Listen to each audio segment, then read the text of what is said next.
oh Jesús. Confío en ti, me has ayudado, tu salvación me has regalado. Hoy hay gozo en mi corazón, con mi canto te alabaré. Te alabaré, te glorificaré. Te alabaré, mi buen Jesús.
Bienvenido a una nueva Conexión Iglesia. Gracias a todos los que cada día se conectan desde acá, desde nuestra ciudad Cipolletti y también desde otras provincias, desde otros lugares, y están permanentemente en contacto, recibiendo y compartiendo cada una de las palabras, cada una de las conexiones, cada una de las propuestas que como cuerpo de Cristo hemos implementado, hemos desarrollado en un año tan pero tan especial como este.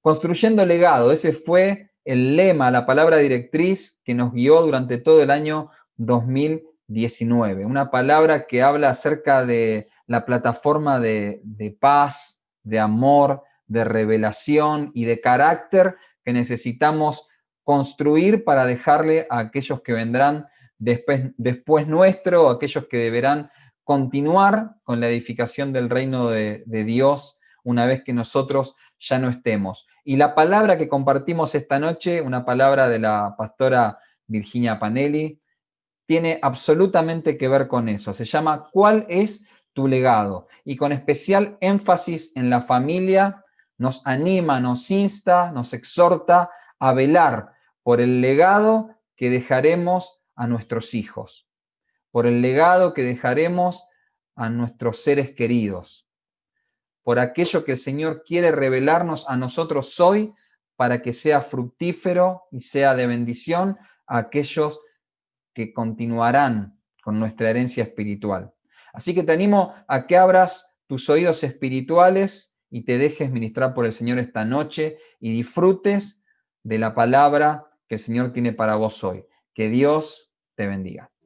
Así el legado que alguien recibe de sus antecesores le estará diciendo mucho más a esa persona que a cualquier otra, porque probablemente esté vinculado con su identidad, con su historia familiar, con sus costumbres y sus formas de vivir la realidad. Las naciones también van construyendo su historia a partir del legado que recibieron oportunamente. Cada pueblo dispone de su propio legado cultural e histórico que se transmite de generación en generación. Y entonces ahora, clarificando un poquito más lo que es legado, vamos a pensar en nuestro propio legado. Y se ha hablado mucho en este tiempo sobre el legado de la iglesia y pensé que era importante poder contextualizar esto y poder tener algunas ideas prácticas de cómo lograrlo y de qué se trata y de cómo construir ese legado del cual estamos hablando. El legado se recibe, se administra y se transfiere.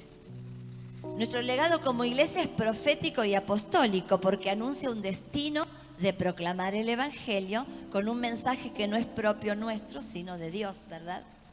La palabra directriz, como bien dice allí, el lema, no sé si se ve ahora, es construyendo legado.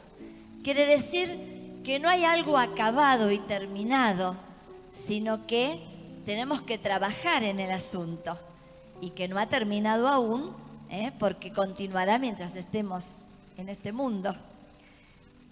Y hemos tenido ya palabras poderosas considerando varios aspectos del legado en la iglesia, ¿verdad? Pero la iglesia es el conjunto de todos nosotros. De modo que el legado de la iglesia será la sumatoria de los legados de cada uno de nosotros.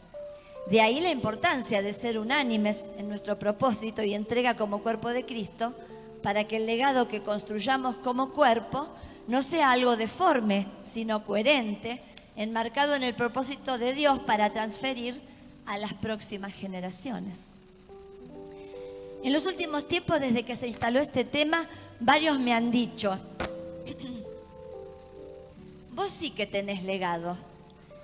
Y nunca me había puesto a pensar cuál es mi legado. Así que comencé con el ejercicio de pensar y enumerar qué cosas constituyen mi legado para las próximas generaciones. Y descubrí que nuestro legado puede tener varias direcciones. Primero que nada, en mi familia y descendencia. Luego, en mi ámbito laboral y, por supuesto, en la iglesia. Tuve esta reflexión en la jornada institucional el jueves pasado, en el colegio, y ahí hice el primer ejercicio, reflexionando y enumerando las cosas que el Señor me permitió construir y transmitir en nuestro colegio. Me venían hablando de todo lo que yo construí, ¿no? Pero no podía dimensionarlo. Muchas veces José me dice, vos no te das cuenta lo que el Señor ha hecho, lo que pudiste hacer. Bueno, comprendí que estaba siendo desagradecida con el Señor y le pedí que me ayudara a ver todo aquello que por su misericordia había llegado a producir, ¿verdad? Siempre cuento que mi vocación era estar en el barrio, en el Mapu. Esa era mi vocación. Había estado aquí un año como directora ad honorem del jardín y me volví para allá y después de 10 años el Señor me trajo de las orejas, ¿no? un poco me había ido huyendo. Y después el Señor me trajo de vuelta a enfrentar de lleno aquello de lo cual había huido para usarme como herramienta para revertirlo, ¿no? Pero bueno, uno nunca piensa en, lo que yo hice, sino que es el Señor. Pero nos usa como herramienta si nos disponemos. Y durante muchos años retuve la titularidad en la provincia porque me quería volver para allá, pero el Señor me dijo, no basta, ya pasó ese tiempo y te tenés que quedar acá. Y ahora ya también llegó el tiempo de delegar en la próxima generación el gobierno de esta institución tan preciosa. Mi legado es en mi familia, en mi ámbito laboral y ministerio, el colegio y en la iglesia. Y entonces, ¿cuál es tu legado? ¿Te pusiste a pensar alguna vez cuál es tu legado? Quizás tenemos que tomar un lápiz y papel, o los más jóvenes, la tablet, la computadora. Hoy quería venir con la tablet, pero no pude pasar el mensaje a la tablet. Todavía me supera la tecnología, así que acá estoy con la computadora y lidiando con mi mouse. Papel y lápiz. Ese nunca se borra, nunca se corre, nunca se pierde ni te lo roban, ¿eh? Como me pasó a mí. Papel y lápiz. Y empezar a anotar. Quizás tenerlo por ahí arriba de la mesa y mientras estamos haciendo la comida, planchando o limpiando o haciendo cualquier otra cosa, de repente viene algo a nuestra mente, vamos y lo anotamos. Como la lista de las compras, ¿vieron? No sé si ustedes tienen costumbre de hacer lista de compras. Si no la llevamos, seguro compramos mucho más o mucho menos de lo que necesitamos. Y esto es más o menos parecido, ¿no? Pedirle al Señor que traiga a nuestra mente aquellas cosas que nos permitió alcanzar y aquellas otras que están pendientes todavía, pero que hacen al legado que deberemos transferir a la próxima generación. Yo me gozaba esta mañana en ver a Chelo y Karina acá. Bueno, mis hijos hace tiempo están. Estamos empezando a ver cómo la próxima generación está tomando la posta. Y nuestros nietos también. Es maravilloso. Por cierto, es un ejercicio muy interesante. Y por lo que estamos aprendiendo en este tiempo es algo que aún no concluye, que está en pleno desarrollo hasta el día en que el Señor nos llame a su presencia. Y yo tengo algunos pasajes bíblicos para leer, transcriptos aquí, y no los pusimos ahí en el boletín por causa de espacio. Y espero que los chicos ahí puedan proyectar, que nos salga bien. Vamos a leer 1 Corintios 3, del 6 al 13. A ver, bien. No les dije que era la versión Reina Valera. Espero que lo que ustedes tienen ahí coincida con lo que tengo yo. Bien, y lo alcanzo a leer. Bien. Si quieren también lo pueden buscar en la palabra. Dice así: yo planté, Apolos regó, pero el crecimiento lo ha dado Dios. Así que ni el que plante es algo, ni el que riega, sino Dios que da el crecimiento. Así que ni el que plante es algo, ya lo leí, ni el que riega, sino Dios que da el crecimiento. Y el que planta y el que riega son una misma cosa, aunque cada uno recibirá su recompensa conforme a su labor. Porque nosotros somos colaboradores de Dios y ustedes son labranza de Dios, edificio de Dios. Conforme a la gracia de Dios que me ha sido dada, yo como perito arquitecto, dice Pablo, puse el fundamento y otro edifica encima, pero cada uno mire cómo sobreedifica. Porque nadie puede poner otro fundamento que el que está puesto, el cual es Jesucristo. Y si sobre este fundamento alguno edificare oro, plata, piedras preciosas, madera, heno, hojarasca, la obra de cada uno será manifiesta, porque el día la declarará, pues el fuego será revelada, y la obra de cada uno, cual sea, el fuego la probará. Si permaneciere la obra de cada uno que sobreedificó, recibirá recompensa. Este pasaje habla de una construcción llevada a cabo por distintas generaciones, articulada de modo que a cada uno le toca una parte en el proceso. Otro pasaje, Isaías 59, 21. El espíritu mío que está sobre ti y mi palabra que puse en tu boca, no faltarán de tu boca ni de la boca de tus hijos ni de la boca de los hijos de tus hijos, dijo Jehová, desde ahora y para siempre. Este pasaje habla de un proceso que se desarrolla en el tiempo y se transfiere a los hijos y a los hijos de los hijos. ¿Daremos fruto que permanezca? Que no sea consumido, sino trascendente de generación en generación. Vamos a hablar un poquito del legado en la familia, que quizás sea mi fuerte, ¿verdad? El jueves hablamos del legado en la institución educativa, se viene hablando del legado en la iglesia, pero como dijimos que el legado de la iglesia es la sumatoria de los legados de todos nosotros, y es en casa donde comienza. Allí es, y luego se manifiesta aquí, ¿verdad? En el conjunto. Desde hace algunos años tenemos como parte de nuestra impronta como congregación los conceptos de paternidad, pertenencia, participación, pacto y pasión. Son principios planteados para ser desarrollados dentro de la iglesia. Sin embargo, deberían ser practicados primeramente dentro del seno del hogar, en la familia. No es solamente algo para ser practicado con otros, con los hermanos, sino primeramente en el seno de nuestro hogar.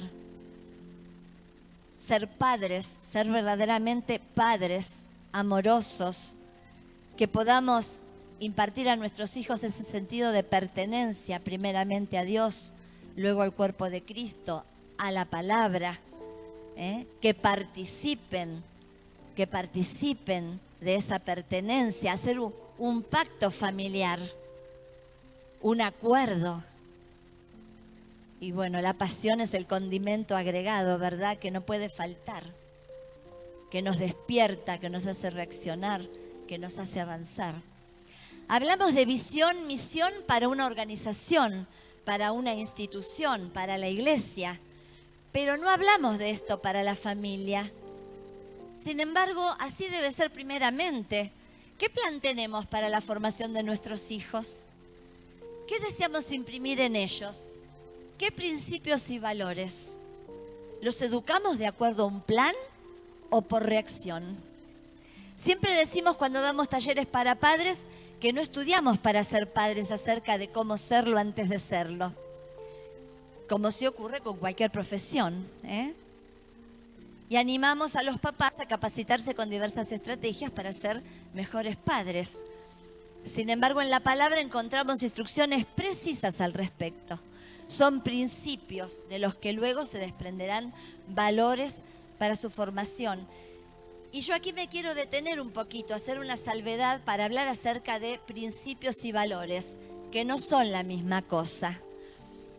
Hace unos años atrás, cuando estudiábamos el libro La Historia, yo intenté explicar esto un poquito, pero luego con el cierre se volvió a explicar de otra manera y quedó así la confusión. Y yo dije, bueno, algún día vamos a tener oportunidad de volver a hablar de esto para que lo entendamos claramente. Lo estoy hablando en el colegio, ¿no? Porque solemos hablar de principios y valores o de valores y principios de manera indistinta, como que el orden de los factores no altera el producto. Pero no es así. Miren, para ilustrarlo, podríamos decir como, yo lo entendí bien leyendo a Stephen Covey en el libro Los 7 hábitos de la gente altamente efectiva. Él dice así, que los principios son el territorio y los valores son el mapa que lo representa. El territorio es inamovible, inmodificable, pero el mapa puede variar. Si bien hay un código de colores para representar territorio, agua, vegetación, puede tener variantes de tonalidad. Y yo siempre recuerdo, los que son de mi generación, cuando calcábamos los mapas para la escuela, ¿se acuerdan? Las chicas éramos más prolijitas, con el plumín y la tinta china. Y los varones generalmente les salía más desprolijo. Pero si lo hacíamos un poco corrido, en la realidad ese mapa había borrado una ciudad entera, ¿no? El mapa representa el territorio, pero no es el territorio en sí mismo. Así también con los principios y valores. Los principios de la palabra son inamovibles, pero los valores que de ellos se desprenden pueden tener sus matices, y así vemos cómo en las distintas congregaciones se da énfasis a distintos aspectos de la vida cristiana y todos creen estar practicando aquellos principios. Y entonces, volvamos a la familia. ¿Qué principios y valores impartiremos a nuestros hijos? Por supuesto, los que emanan de la palabra de Dios, la Biblia.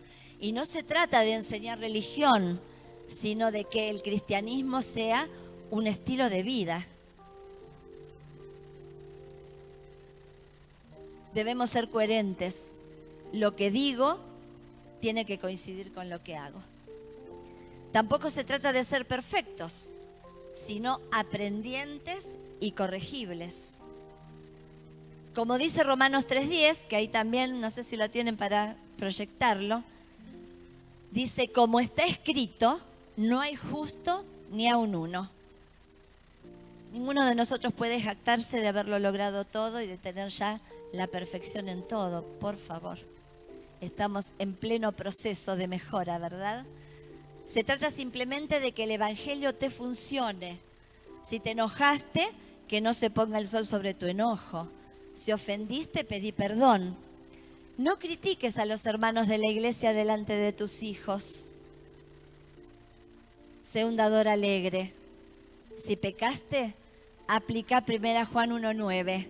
A ver, si confesamos nuestros pecados, Él es fiel y justo para perdonar nuestros pecados y limpiarnos de toda maldad.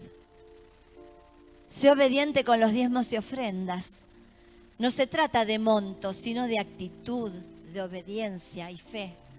Enseñá a tus hijos a ser generosos, sabiendo que Dios es fiel y no es deudor de nadie. Y dar implica multiplicación. Y yo te puedo asegurar, hermano, que es una realidad. Nosotros comenzamos con mi esposo el pastorado, habiendo dejado todo. Él su carrera universitaria, yo la docencia, y a cobrar un sueldito muy pequeñito en Pringles, donde nacieron nuestros hijos, donde por su gracia ahora estamos otra vez allí. Pero nunca nos faltó, porque Él es fiel. Y Él siempre nos manda a dar, y cuando más damos, más recibimos. Cuanto más damos, porque nadie le gana a Dios en dar. Y volvemos a dar y Él nos devuelve multiplicado. Y yo quiero hacer acá, lo hice con color, un señalamiento en mi apunte para no olvidarme, porque omití ponerlo en el boletín, en lo que mandé para el boletín. Todos sabemos que estamos asistiendo a un tiempo muy difícil en nuestra sociedad. Y todos estamos con tanta expectativa de lo que será este año, un año electoral en el que todos tratarán de sumar adeptos. Y entonces encontramos políticos encumbrados que manifiestan en un momento una postura y luego manifiestan la otra y van de un lado a otro tratando de quedar bien con todos. Y cómo necesitaremos la sabiduría del Señor, ¿verdad?, para ejercer nuestro deber ciudadano. Pero lo que está en el tapete, y parece que no se va a tratar este año en el Congreso, pero subyace: ideología de género, ESI, educación sexual integral en las escuelas con ideología de género, y el tema del aborto no punible. Y creo que esto también lo tenemos que incluir en lo que significa el legado para nuestros hijos. El sexo tal como Dios lo creó, hermoso, para ser disfrutado dentro del matrimonio. No solo para la procreación, sino para el disfrute del hombre y la mujer, pero en el marco de la bendición y la santidad de Dios. Y como yo siempre les he dicho a los papás en la escuela, los padres tenemos un derecho y un privilegio indelegable en brindar a nuestros hijos educación sexual. Y quizás mi generación no estaba preparada, porque de eso no se habla. Y en la iglesia históricamente tampoco se habló. Solo sabíamos que había que guardarse hasta el matrimonio. ¿Y cuántos han claudicado?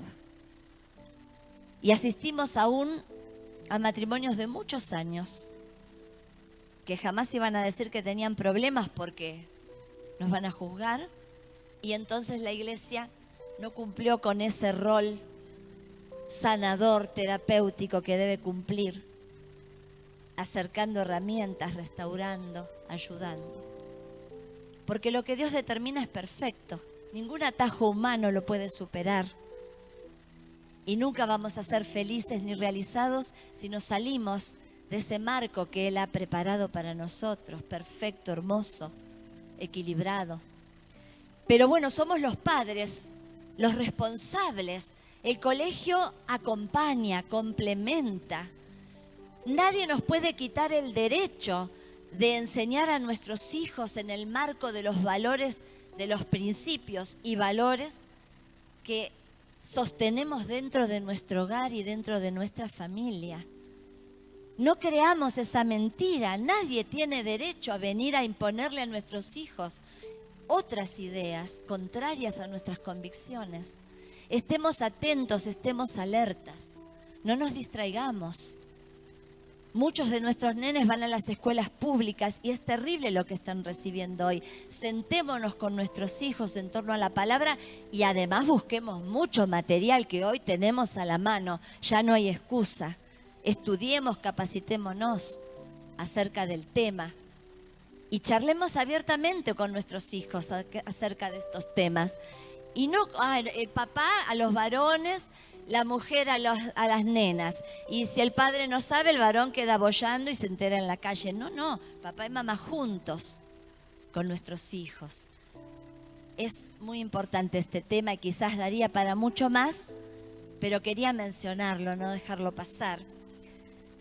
Cada uno de estos principios tiene su apoyatura bíblica y no vamos a detenernos ahora a considerarlos en honor al tiempo, pero podés en tu casa repasarlos junto con tus hijos. La iglesia debe ser mi casa, mi estilo de vida, y también lo será para ellos. Venir al culto debe ser lo natural, no una obligación ni una opción. Congregarse es parte de la vida. Si por cualquier motivo menor elegís quedarte el domingo en tu casa, tu hijo está aprendiendo que venir a la iglesia es optativo y eso también es legado. Que la lectura de la palabra sea también algo natural. Si le decís a tu hijo adolescente, tenés que leer la Biblia, lo más probable es que no lo haga.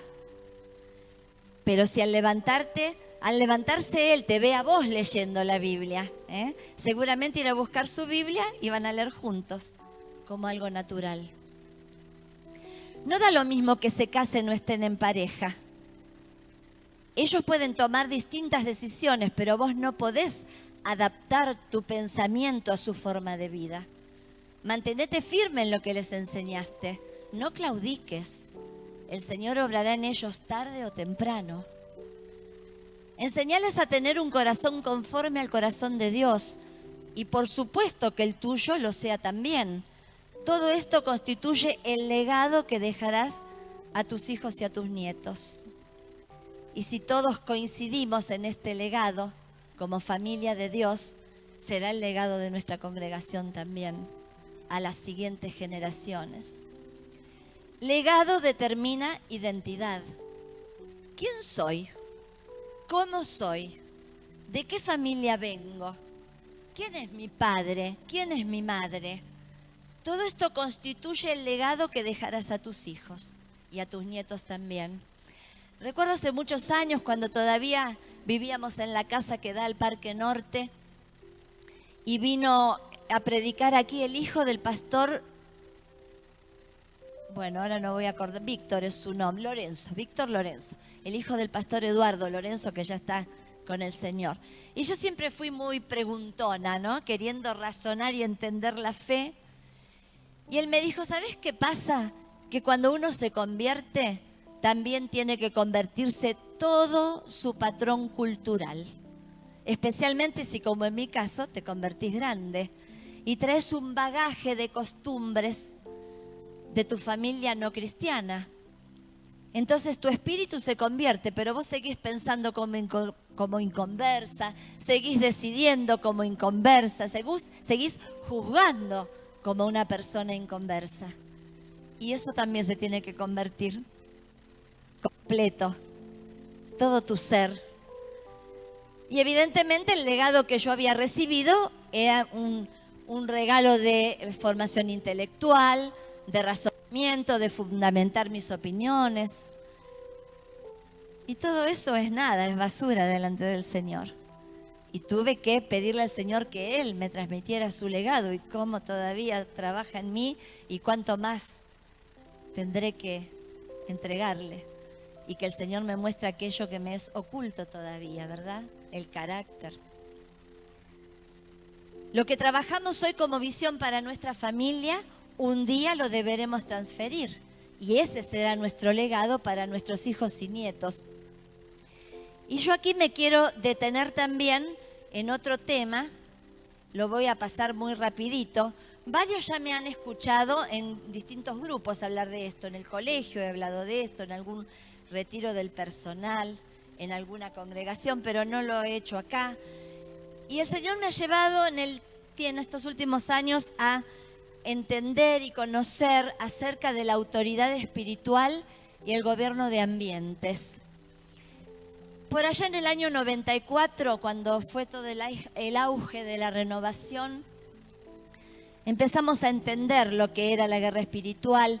Y yo en ese tiempo estaba como maestra en el barrio Anaimapu todavía, y tenía 95, diría mejor, porque hasta el 96 estuve allí. Tenía 2 sextos grados, con los cuales después pasé a séptimo y fueron los últimos grados que tuve. Y había allí un chico que, según se decía, adoraba a Satanás, en un culto satánico que se juntaban abajo del puente aquí que une Cipolletti con Neuquén. Era muy buen grupo uno de ellos, el otro era muy atado, ahora estoy entendiendo, muy callados, pero porque estaban así como adormecidos. Pero este otro era activo, pero era una perturbación en el aula y era imposible dar clase. Y entonces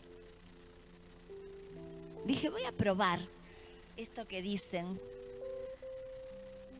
Y un día me presenté en el umbral del aula y en voz audible, pero no para los chicos, até en el nombre de Jesús todo espíritu de perturbación, desorden, indisciplina. Y para mi gran sorpresa, se fueron todos callando, haciendo silencio. A partir de ese día lo empecé a practicar siempre.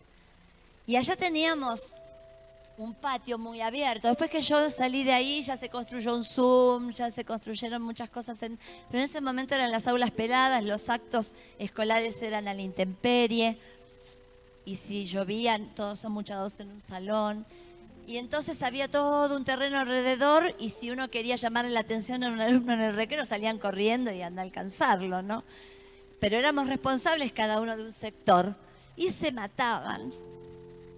Era la época de las tortugas ninja, incluso un chico un día quedó con un riñón lesionado por la patada que otro le dio. Bravo. Pero yo empecé a practicar esto que les cuento, ¿no? Ataba en mi sector de patio todo espíritu de perturbación, de violencia. ¿Y qué creen ustedes que ocurrió? En mi sector todos se portaban bien y nadie se lesionaba. Estábamos un poco jugando con esto, ¿no? Probando. El Señor dice que lo probemos. Y entonces cuando yo me vine para acá, empecé a decirle esto a las maestras aquí en el Pablo Besoni. Algunas me miraban torcido, pero las que lo empezaron a probar pudieron descansar y evitar el estrés de la indisciplina en el aula. Volvamos a la familia. Muchas veces las cosas no nos salen como quisiéramos.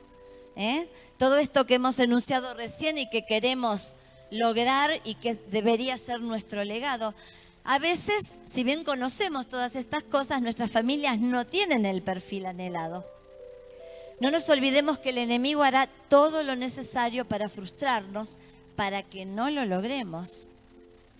Y muchas veces somos derrotados porque no conocemos nuestros derechos de hijos de Dios o conociéndolos, estamos distraídos. Dios por medio de su Espíritu nos ha delegado autoridad espiritual.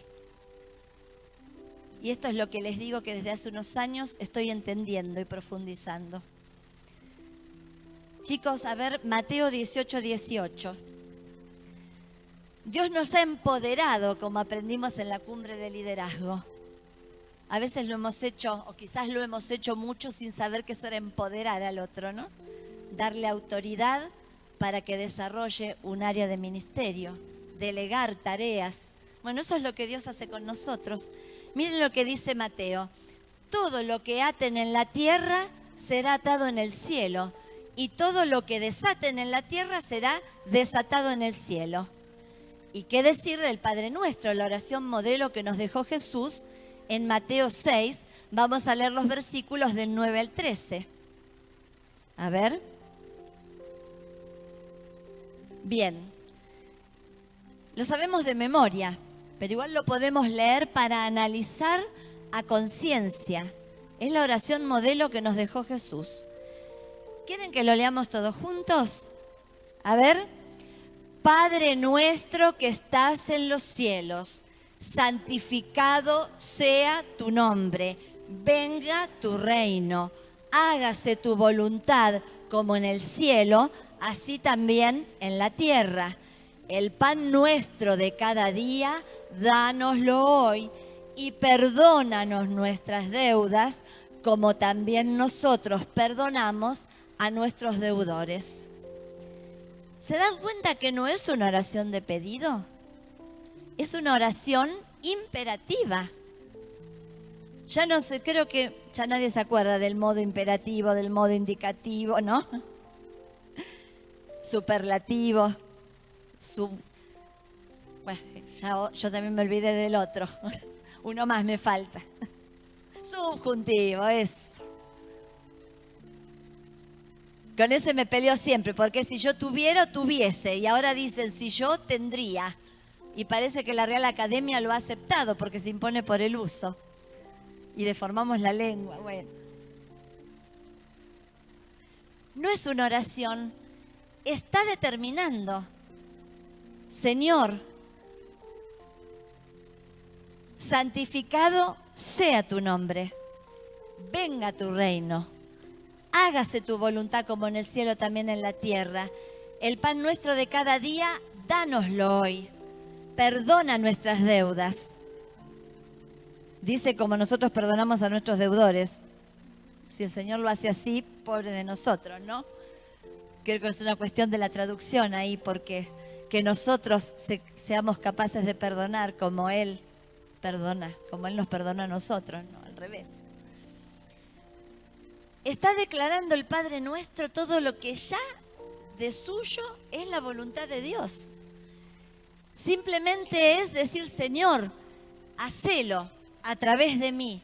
Soy un canal limpio, libre, para que tu poder se manifieste, que tu Santo Espíritu me llene y se manifieste tu reino a través de mí, del otro, de la iglesia, del cuerpo de Cristo. Hacelo ahora. No estoy distraído, me puse las pilas, me conecté con vos, conozco tu palabra y sé que nos vas a dar el pan, que querés manifestarte, que querés que nos perdonemos. Ahora, Señor, hacelo. Es gobierno, es atar y desatar. Y nunca lo habíamos visto desde esa perspectiva. El Señor nos manda a hacer, nos manda a tomar su autoridad. Por supuesto, siempre en el nombre de Jesús. Ni se nos ocurra hacerlo en nuestras propias fuerzas. Y mucho menos si tenemos alguna endijita abierta en nuestra armadura. Que recuerden lo que siempre José nos explica. La armadura no es para un individuo, es para el cuerpo de Cristo, ¿verdad? Pero imagínense que si muchos de nosotros tenemos endijas en la armadura, se la provocamos al cuerpo de Cristo, la armadura, como yo siempre digo en el colegio. Si no cumplimos con alguno de estos preceptos que el Señor nos manda, nos frenamos y nos retrasamos, y frenamos y retrasamos al conjunto también, porque somos uno. No da lo mismo que estés en pecado o no, que te corrijas o no, que confieses o no. Ponete las pilas porque me perjudicas a mí también. Lo perjudicas a tu hermano también porque somos uno.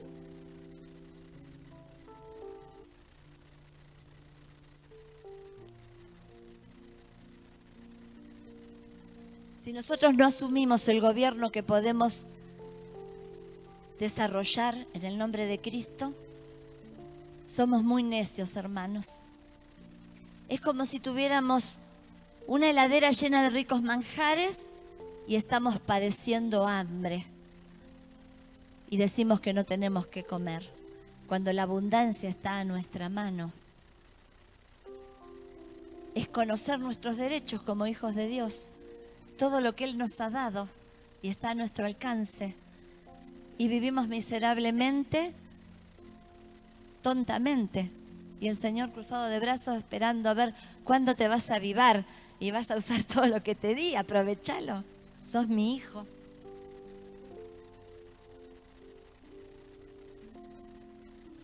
Legado de la iglesia. Ya se ha hablado mucho en lo que va del año acerca del legado de la iglesia, pero a modo de resumen, podemos mencionar una iglesia que ama, que evangeliza, que enseña, que contiene, que consuela. Y vamos a ir concluyendo. No sé a qué hora empecé a hablar. Pensaba mirar el reloj antes de empezar, pero me olvidé. ¿Vamos bien? Todas estas cosas son las que a mí me funcionaron, hermanos. Cuando aún ni siquiera tenía luz espiritual para comprender la magnitud de estos principios. Y también te pueden funcionar a vos. No te sientas mal, no te lo digo con jactancia, sino con toda humildad para que veas que se puede, a pesar de todas nuestras falencias y debilidades. Y yo aquí quiero mencionar algo. Más de una vez alguna hermana me ha dicho, vos hablás de cómo criaste a tus hijos, de cómo oraste por ellos, de cómo los entregaste desde el vientre, de cómo oraste por tus nueras. Y eso nos hace sentir mal a todas las que no lo logramos. Uy, hermana, te pido perdón hoy, delante de toda la congregación, porque nunca fue mi intención jactarme ni molestarte. Todo lo contrario. Era decirte, si yo pude, ¿cuánto más vos? Funciona.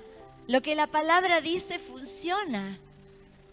Nosotros éramos dos jóvenes, recién convertidos, devenidos en pastores, sin un legado de cristianos detrás. Primera generación. Fuimos aprendiendo con las iglesias que nos tocó pastorear. Antes de venir aquí, después aquí también. Saben que en estos días estamos cumpliendo 34 años en Cipolletti. Toda una vida.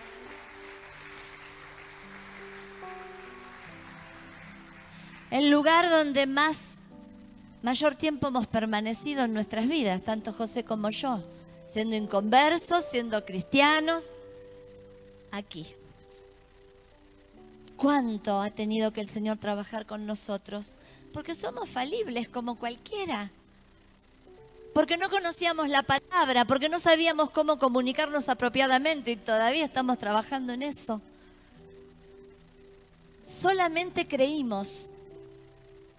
Y era tan maravilloso. Estábamos en el primer amor y en el entusiasmo de ser pastores. Hoy pienso, ¡qué locura! José tenía 7 años de cristiana y yo 3 años de convertida cuando fui pastora en Coronel Pringles. Solamente tenía pasión y mucha ignorancia. Pero sabíamos que no podía pasarle a nuestros hijos nada mejor que ser sus siervos, como lo estábamos siendo nosotros. Y entonces desde el vientre nos entregamos, porque sí tuvimos una visión de lo que queríamos lograr en nuestra familia, sin saber nada de todo esto. No entendíamos, no sabíamos del valor de la palabra declarada, no sabíamos de legado ni de guerra espiritual. Solo sabíamos que queríamos que nuestros hijos llegaran a ser hijos de Dios y formaran familias donde Dios fuera el centro. Y ¿sabés qué, hermano, hermana? Eso es para vos, es para todos. Si yo pude, vos también podés. Y aquí yo quiero hacer un alto, ¿no? Porque hoy en día tenemos muchas situaciones familiares. Ya no es más la familia Ingalls, en la iglesia tampoco. Tenemos mujeres solas, mujeres que tienen que criar a sus hijos solas. Algunas porque se han tenido que separar, porque han sido abandonadas. Otras porque su esposo no es cristiano. Y entonces, muchas veces, esa palabra no es para mí, vos sí podés. Yo, no. Doble mérito el tuyo, porque tenés que ser papá y mamá. Y el Señor te da doble bendición, doble fortaleza, doble auxilio. No hay excusa. No hay excusa. Si estás pensando ya no hay remedio, ya no lo hice, hoy Dios te dice que Él es el Dios que restaura. Puede obrar con efecto retroactivo, ¿sabes?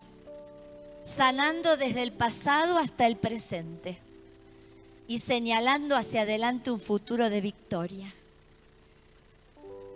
Y usando esa autoridad espiritual y ese gobierno de ambientes con el que Dios nos ha empoderado a sus hijos, empieza a activar primero la fe y a determinar que aunque tu hijo hoy esté apartado, va a volver, porque la obra la hace el Espíritu Santo.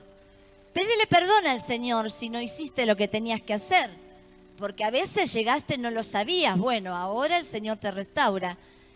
Y si fuiste negligente, ponete las pilas. Borrón y cuenta nueva, empezar otra vez.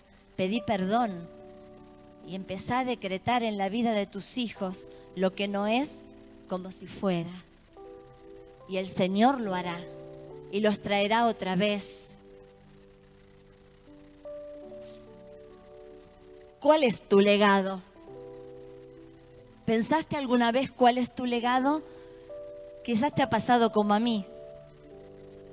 No lo había pensado en este marco.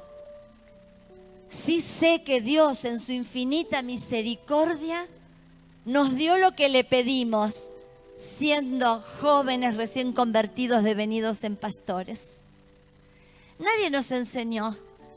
Empezamos a leer, a buscar, y cuando teníamos que suplir necesidades de nuestros hermanos, buscando, estudiando, aprendiendo, primero nosotros, muy atacados por el enemigo, muchas veces justamente en aquello que teníamos que impartir, y el enemigo nos decía, fíjate si vos no lo lograste todavía. Pero no importa, porque el Señor es más fuerte. Y si nosotros pudimos, vos también podés. Es tiempo de pensar, evaluar, determinar y avanzar. Padre, yo te doy gracias por esta mañana preciosa, porque nos hablas en tu palabra y nos das una dirección precisa a seguir. Nos das las estrategias, nos das tu Espíritu Santo Todopoderoso. Yo te ruego por cada uno de los hermanos aquí y por mí misma en esta mañana, que nos sigas guiando en la construcción de este legado precioso, como cuerpo de Cristo, en la sumatoria de los legados construidos por cada uno de nosotros. Llénanos de tu Espíritu Santo, Señor. Y si hay decisiones que tomar en esta mañana, determinación, aquello que sé que tengo que hacer y voy posponiendo, que sea este el día, que sea este el día precioso en que podamos venir a tu altar y entregar nuestra carga para que vos la tomes y te la lleves definitivamente y comenzar un camino nuevo. Te adoramos, Rey, en el nombre de Jesús. Y yo quiero invitarte, si has tomado una decisión en esta mañana, si el Señor te ha mostrado que hoy es un antes y un después. Quizás tenés motivo de gratitud porque obedeciste, pero quizás estuviste distraído o quizás no sabías cómo había que hacer. No importa, el Señor toma todo y lo revierte en algo nuevo, porque Él hace nuevas todas las cosas. ¿Recuerdan ese texto? No recuerdo la cita, que dice: el que está en Cristo, nueva criatura es. Las cosas viejas pasaron y todas son hechas nuevas. Pero como nos enseñó el pastor Carlos Mraida en su libro En lo profundo, el original, el idioma original en que fue escrita esa palabra, era un gerundio, no un presente acabado. Decía: en Cristo todas las cosas van siendo nuevas. Las cosas viejas van pasando y todas van siendo hechas nuevas en la medida que las entregamos y dejamos que Él lave, limpie, restaure. ¿Estás dispuesto a pedirle hoy al Señor que Él haga ese borrón y cuenta nueva en tu vida y en la de tu familia? ¿Estés acompañado o estés solo? Porque podés estar solo de seres humanos, pero estás con Él.